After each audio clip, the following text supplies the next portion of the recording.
Secretário do Tesouro Nacional, Mansueto Almeida, o secretário Mansueto comunicou ao ministro Paulo Guedes que irá deixar o governo nos próximos meses. Secretário, por que o senhor decidiu tomar essa posição? Um bom dia ao senhor, espero que o senhor esteja bem. Bom dia, Datena, bom dia aos ouvintes da Rádio Bandeirantes. Datena, eu estou há 4 anos no Ministério da Economia, então a decisão era ou eu saio em agosto agora, que depois de agosto nós vamos começar a discutir todas as políticas pós-Covid de recuperação da economia, então seria bom um novo secretário já participar dessa discussão e ir até o final do governo, ou ficaria até o final do governo. Ficar até o final do governo seria os 6 anos e meio aqui no Ministério da Economia, já é tempo demais para mim. Então, eu já estou aqui há 4 anos, então, numa conversa boa com o ministro Paulo Guedes, conversando de uma forma amigável, eu decidi sair e, claro, fazer uma transição. Não saio imediatamente, fico aqui até agosto e faço uma transição suave para o novo secretário. Mas tudo em comum acordo, sem nenhum problema, sem nenhuma divergência. A questão do Congresso segurar muito a votação do seu plano, do plano de economia, esses detalhes todos pesaram na sua decisão, secretário? Não, eu tenho um bom relacionamento com o Congresso, a gente teve uma crise, enfim, seríssima na área de saúde, eu acho que o governo fez o correto e o Congresso também de lidar com as políticas para, enfim, tratar dessa questão da pandemia, reduzir o impacto econômico e social dessa crise tão séria nas pessoas, inclusive as mais humildes, e esse plano mais estrutural, o Congresso vai voltar a discutir no segundo semestre do ano, toda aquela parte mais estrutural de ajuste fiscal, regime de recuperação fiscal, que está o Rio de Janeiro, que Minas Gerais, Rio Grande do Sul querem entrar, tudo isso será discutido no segundo semestre do ano, já tem um projeto lá, um projeto 101/2020, o relator é o mesmo, é o deputado Pedro Paulo, e eu vou ajudar a discussão desse projeto, mesmo fora do governo, eu vou tentar, enfim, conversar com deputados e senadores para mostrar a importância do Brasil, para o Brasil, de aprovar essas reformas. Então não muda nada. Foi uma sequência terrível para o Brasil. A gente sai da pior crise econômica da nossa história e enfrenta uma crise econômica que a gente não sabe o que vai ser. Não é para o Brasil, não. É para o mundo inteiro. Quando o Brasil começava a se recuperar, a ter sinais de recuperação, houve essa pandemia. O resultado disso é possível se prever ou não, secretário? Datena, tem uma parte que não depende de nós. Por exemplo, se haverá ou não uma segunda onda de contaminação. Ninguém sabe se isso vai ocorrer no Brasil ou em qualquer outro país do mundo. É uma incerteza. A velocidade de recuperação da economia. A gente está saindo dessa crise em um mundo que será muito mais protecionista. Enfim, cada país quer defender, enfim, a sua indústria, o seu nível de, enfim, a sua atividade econômica. Como é que isso vai impactar o comércio entre os países? É uma incerteza. Mas tem uma parte que depende de nós. Nós temos no Brasil um sistema tributário caótico, ruim, que atrapalha o crescimento. Por que a gente não muda o sistema tributário? A gente mudar ou não depende de nós, como sociedade, de fazermos o debate político de uma forma transparente, respeitando o contraditório e tentar mudar esse sistema tributário que ninguém gosta, que é caótico.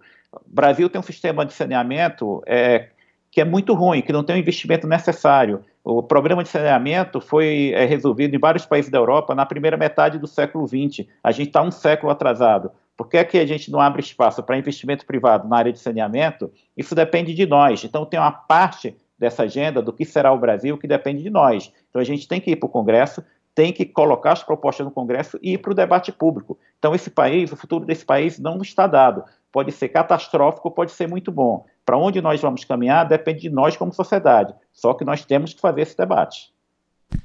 O problema é que o Brasil está no meio de uma crise globalizada, não é o Brasil só. Não é? O Brasil tem um fator positivo, as nossas contas externas foram regularizadas, mas e o tamanho do buraco de um negócio chamado conta pública, que a gente dificilmente sabe o que é, né? O senhor deve ter uma consciência natural disso por tanto tempo de ministério, e a gente está rapando o tacho para ajudar as pessoas no Brasil com contas públicas, mas e o detalhe das contas públicas que com certeza irá atrapalhar para caramba? Esse é um detalhe importantíssimo. Como é que está o Brasil em termos de dívidas públicas hoje? Então, Datena, está ruim. Nós já estávamos ruim antes da crise, porque o Brasil tem uma dívida muito alta. Os países que se comparam ao Brasil, que a gente chama países emergentes, a dívida pública era em torno de 50% do que se produz no ano, 50% do PIB. O Brasil era 76% do PIB. Então, antes da crise, nós já tínhamos uma dívida que era muito acima de outros países, enfim, que têm um nível de desenvolvimento parecido com o Brasil. O Brasil não é Estados Unidos, o Brasil não é Alemanha e o Brasil não é Japão. Esses países ricos, eles têm condições de ter um endividamento muito maior. Não é o caso do Brasil. Os Estados Unidos, ele consegue pedir emprestado da população a um juros menor do que a inflação por 10 anos. Isso não acontece no Brasil. O Brasil, para pedir emprestado, tem que pagar um juros positivo. Então, as condições não são a mesma. É grave, mas o que importa em termos de setor público, diferente de uma família, que uma família não pode passar uma década endividada, mas setor público pode. Mas o que interessa para o investidor é ter segurança que, mesmo com a dívida alta, o setor público daquele país, no caso do Brasil, conseguirá pagar sua dívida, conseguirá honrar com as suas obrigações. Por isso que o importante não é se a gente vai reduzir a dívida em 1, 2 ou 3 anos, mas é que a gente vai aprovar reformas que vai aumentar o potencial de crescimento dessa economia de tal forma que daqui a 4, 5, 6 anos os investidores possam ter a certeza que a partir de um determinado momento a dívida do Brasil vai parar de crescer e vai começar a cair. Esse é o desafio. Então, quando se fala em ajuste fiscal, não é 1, 2 anos, é pelo menos dar segurança de horizonte de 5, 8, 10 anos. A gente acho que não tinha outra saída, mesmo com a dívida pública muito alta, e não ajudar os brasileiros, não é? O senhor entende que foi acertada essa ajuda do governo aos brasileiros que ficaram obrigados a cumprir com quarentena, confinamento, já com tanta gente desempregada e passando fome? Foi totalmente acertado, porque numa crise dessa na área de saúde, a primeira reação é que a gente tem que garantir recursos para a saúde. O segundo movimento é garantir, como você bem falou, Datena, renda para aquelas pessoas numa situação muito vulnerável e pessoas da economia informal. E o terceiro movimento é garantir crédito barato para empresas, via fundo garantidores de crédito, etc., para as empresas conseguirem, enfim, ter algum crédito para lidar com a falta de arrecadação, de receita, reduzir impostos temporariamente, o que foi feito, se postergou o pagamento de vários impostos e um programa, enfim, de seguro-desemprego emergencial que permite às empresas reduzirem a carga horária e o custo compartilhado com o governo e até um cancelamento temporário do contrato de trabalho. Tudo isso foi acertado. Todos os países do mundo este ano estão gastando muito. Agora, o que nós precisamos ter cuidado nesse país é com a prorrogação dessas medidas, com custo e quais medidas. Por exemplo, o Brasil tem 40% da sua mão de obra na informalidade. O que a gente vai ter que discutir no pós-crise é como reduzir a informalidade. Por que que nós temos um contingente tão grande no setor informal? É problema tributário? É carga tributária alta? Complexidade tributária? É falta de treinamento do trabalhador que não consegue um emprego no setor formal? Nenhum país do mundo resolve o problema da informalidade aumentando o programa de transferência de renda, porque a conta é muito salgada, não tem como pagar. Então, o que a gente tem que discutir é o que leva o Brasil a ter um setor informal tão grande e combater as causas da informalidade. O que o Brasil fez esse ano foi perfeito. Tinha que gastar mais, sim. Agora, após a crise, a gente vai ter que partir para a agenda de reforma estrutural, até para melhorar os programas sociais que favorecem as pessoas de renda mais baixa. Esses programas econômicos eram fundamentais na sua visão, não é? E da visão do ministro Paulo Guedes, de quem o senhor é o braço direito e companheiro, são fundamentais, né? A reforma tributária é uma questão fundamental. Há clima e condição de se votar, por exemplo, essas medidas econômicas do Congresso, com o Brasil já atingindo metade do número de mortes que já tem nos Estados Unidos e com probabilidade da gente perder mais vidas na sequência nos próximos meses aí, secretário? Então, Datena, essa discussão toda é para o pós-crise, é algo mais para o segundo semestre. No momento, a gente ainda tem que lidar com os efeitos da crise, né? Essa crise é uma tragédia. Mesmo que tivesse metade do número de mortos que a gente tem, já seria, por qualquer circunstância, uma tragédia. O fato do Brasil ter um número tão grande de contaminação e mortos novamente, vou repetir, é uma tragédia, mas o Brasil é um país continental, é um país muito grande. Então, países grandes, como Estados Unidos, como o Brasil, teriam um número de contaminação e de mortos maiores do que outros países. O que assusta é alguns países populosos, como a Índia, ainda está com um número de contaminação e de mortes muito baixo, que provavelmente é feito de subnotificação dos casos, tá? Mas, de fato, assim, novamente, nós estamos passando por uma tragédia que era imprevisível, que ninguém esperava. E, no momento, a gente tem que fazer todo o esforço, independentemente de questão fiscal, para salvar vidas. Mas essa crise ela foi tão traiçoeira que mesmo os melhores sistemas públicos de saúde do mundo, que é o caso do sistema da Inglaterra, que é um dos melhores sistemas públicos de saúde do mundo, que foi instituído no pós-guerra, teve problemas, não conseguiu lidar com a crise. Então, a gente, de fato, hoje, a preocupação é sair dessa crise e poupar vidas, fazer tudo o que estiver ao alcance do setor público para não trazer mais sofrimento para uma população que já é tão sofrida. Depois da crise, vamos discutir o que nós podemos fazer para esse país crescer mais. E isso é uma discussão política, isso passa necessariamente pelo Congresso Nacional. Nós estávamos vivendo uma situação muito ruim, falei agora com o ex-ministro Tait, né, que aliás ele falou hoje mais do que ele falou durante toda a participação dele no governo, porque ele disse que ele tinha que filtrar informações e que não podia sair dando informações de coisas que eram comentadas e que não eram comprovadas e tal. Achei muito sensata a entrevista no ministro, gostei dele quando perguntaram para ele que o senhor sabe quando vai ser o pico da pandemia? Ele falou, não sei. O senhor sabe que lá? Não sei. Porque, na verdade, ninguém sabe onde a gente vai chegar ao fim da história. Essa entrevista está sendo transmitida pelo site UOL. O senhor me deixou assustado agora em relação à questão de segunda onda. A China, onde surgiu o vírus, não é? Foi o país que, segundo informações, mais controlou o vírus, se a gente for levar em consideração que os números são corretos, os números divulgados pela China, que tem um regime fechado, é um regime comunista. Mesmo que não seja correto, parece que eles dominaram bem o vírus. Só que eu acabo de ver no UOL, e falei com o ex-ministro Tait, que Pequim fechou mais 10 bairros para a quarentena. Isso significa que a coisa está voltando lá, ou mais ou menos, se é segunda onda ou não, eu não sei.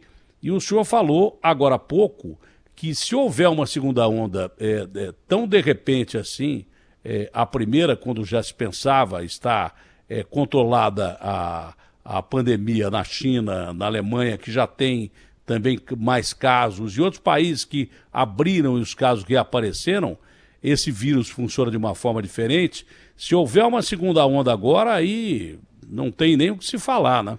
Se a economia já está abalada, Deus me livre e guarde.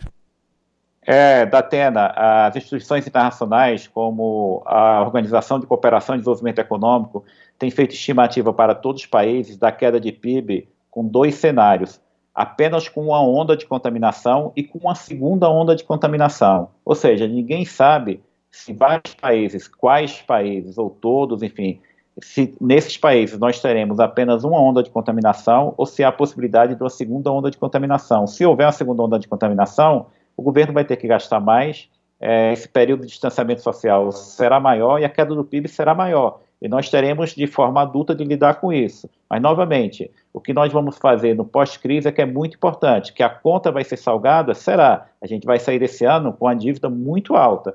Uma dívida que era 76% do PIB, que vai para 95% do PIB. Mas essa conta, se ela será muito salgada ou não, depende se nós vamos ter a competência, por meio do debate político, de adotar medidas que levem esse país a crescer mais. O Brasil é uma potência. O Brasil tem uma agricultura moderna, o Brasil tem um setor industrial diversificado, o Brasil tem um setor de petróleo e gás moderno, forte. Então, esse país ele tem todas as condições de crescer de mais de 3% ao ano, de forma consistente. Mas, para isso, nós precisamos fazer reforma. A gente precisa melhorar a qualidade da educação, se integrar mais ao resto do mundo, a gente precisa ter um sistema tributário mais estável, menos complexo, a gente precisa ter um setor público que funcione, que o crescimento do funcionário público dependa da sua competência e não do tempo de serviço. Então, nós temos uma lista aí muito grande de coisas a fazer. Então, vai depender de nós. Agora, nesse ano, de fato, a gente tem que gastar. Se tiver uma segunda onda, a gente vai ter que encarar um gasto maior e uma queda de PIB maior, mas não há jeito.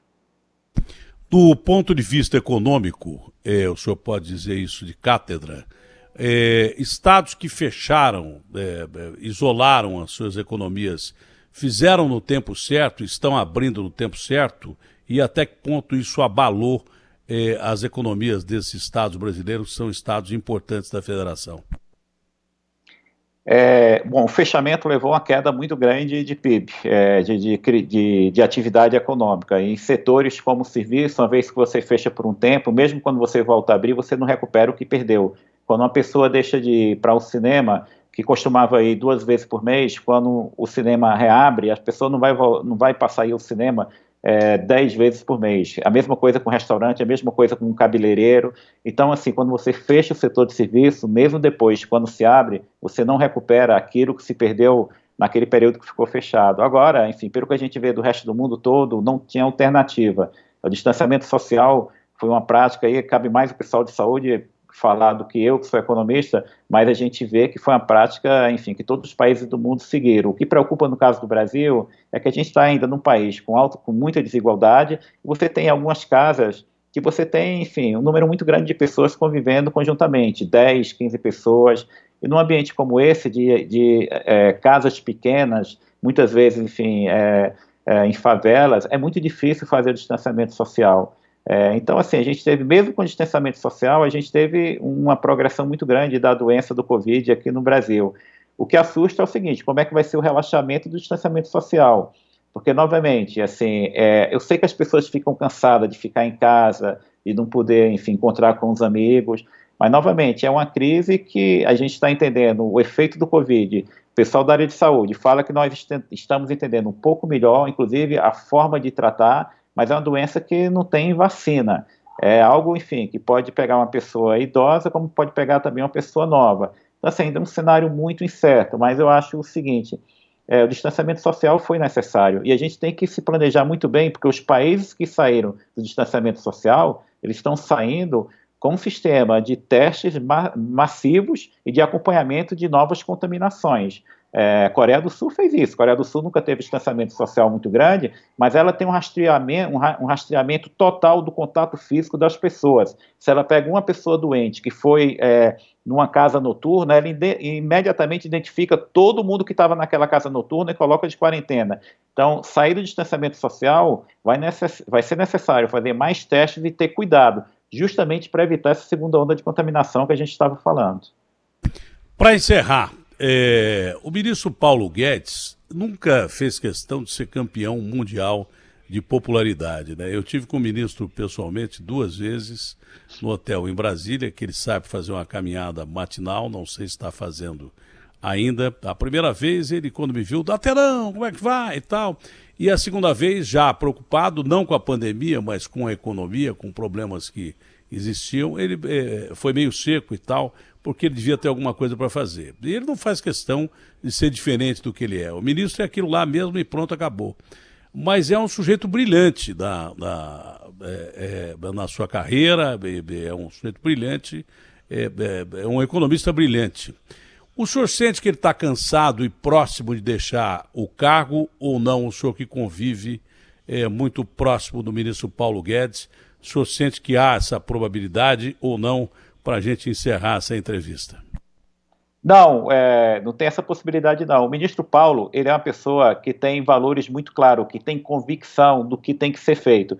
Isso é muito positivo numa pessoa. A gente não precisa concordar, você, eu, enfim, outras pessoas, a gente não precisa concordar 100% com o que todo mundo pensa, mas é muito bom ter no debate público uma pessoa que tem suas ideias expostas de forma clara e com muita convicção. Então, como o ministro Paulo Guedes fala hoje, ele fala há 20 anos. E cada batalha, parece que ele renova o espírito para a luta. Então, assim, ele é um cara muito animado, ele é uma pessoa muito animada com a perspectiva de crescimento do Brasil, é uma pessoa, é um economista que vê um futuro para o Brasil, que acredita fortemente que se nós fizermos essa reforma, esse país decola. Então, ele tem planos, ele vê quais são os problemas, é uma pessoa que tem mais de 50 anos de experiência do setor privado, então sabe exatamente, enfim, muitas coisas que precisam mudar, coisas erradas do país que ele aprendeu no setor privado. Então eu diria que é um luxo ter uma pessoa como ele, tão comprometida em reformas e focado no trabalho. Então, assim, a cada dia que eu penso que o Paulo está cansado,